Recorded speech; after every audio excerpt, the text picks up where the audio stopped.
इधर पूरे देश में नए साल का हो रहा जश्न, उधर कश्मीर से पाकिस्तान तक पसर गया मातम। शाह के फैसले से मच गया हड़कंप। सेना के फाइटर विमान भी तैयार। इधर दिल्ली से अयोध्या तक अलर्ट। 2024 शुरू होने से पहले अमित शाह का सबसे बड़ा ऐलान।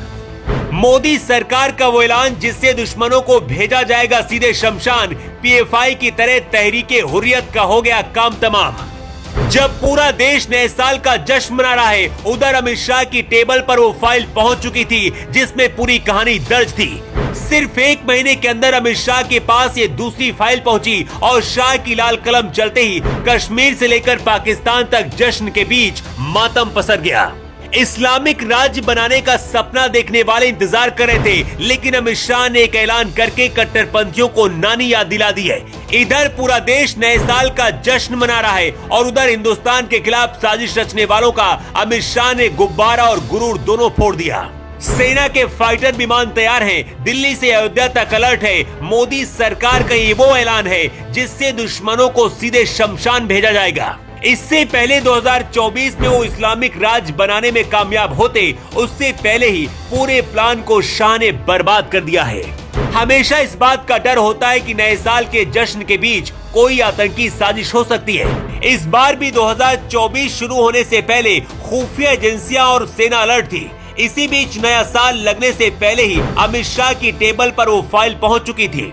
इसके बाद दिल्ली से लेकर पूरे देश की खुफिया एजेंसी अलर्ट हो गई। शाह के पास जो फाइल पहुंची थी उसमें हिंदुस्तान के एक स्टेट को इस्लामिक राज्य बनाने की पूरी प्लानिंग थी और इस प्लानिंग को ऑपरेट कर रहा था जम्मू कश्मीर का इस्लामिक संगठन तहरीके हुर्रियत। कट्टरवाद को बढ़ाने वाला ये वही संगठन है जो कश्मीर को इस्लामिक राज्य बनाना चाहता है।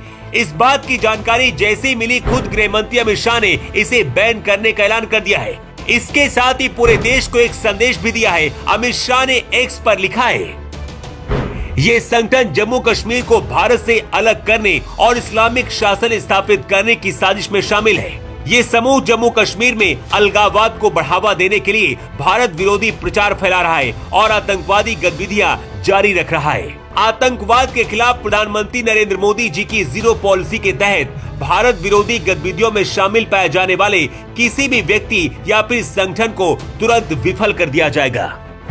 भारत सरकार ने एक नोटिफिकेशन भी जारी करके तहरीके हुर्रियत संगठन के बारे में बताया है कि जम्मू कश्मीर में अलगाववादी विचारधारा को फैला रहा था। इस संगठन के लोग आतंकियों को श्रद्धांजलि देते हैं और पत्थरबाजी को बढ़ावा देते हैं।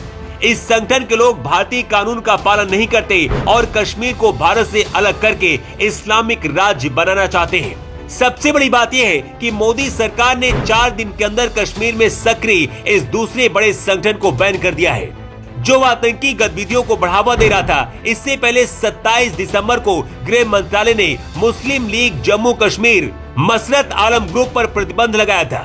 उस दौरान गृह मंत्री अमित शाह ने बताया था कि देश विरोधी गतिविधियों की वजह से इस संगठन पर यूएपीए के तहत 5 साल के लिए बैन लगाया गया है। इन दोनों संगठनों पर ऐसे वक्त में बैन लगाया गया है जब भारत और पूरी दुनिया में इस वक्त नए साल का जश्न चल रहा है। अगले महीने 22 जनवरी को राम मंदिर का उद्घाटन होना है। यही वजह है कि सेना और खुफिया विभाग पूरी तरह से अलर्ट है। जब पूरी दुनिया नए साल का जश्न मना रही है, कश्मीर से लेकर पाकिस्तान तक भारत के दुश्मनों के अंदर मातम पसर गया है।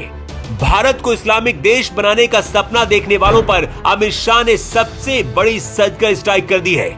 इसे आप नए साल में आतंकियों को गिफ्ट भी कह सकते हैं। वैसे अमित शाह ने जम्मू कश्मीर में आतंकियों को पालने वाले इन दोनों संगठनों को बैन करके क्या सही किया है? आपकी राय क्या है? कमेंट करके आप जरूर बताएं। Bureau report.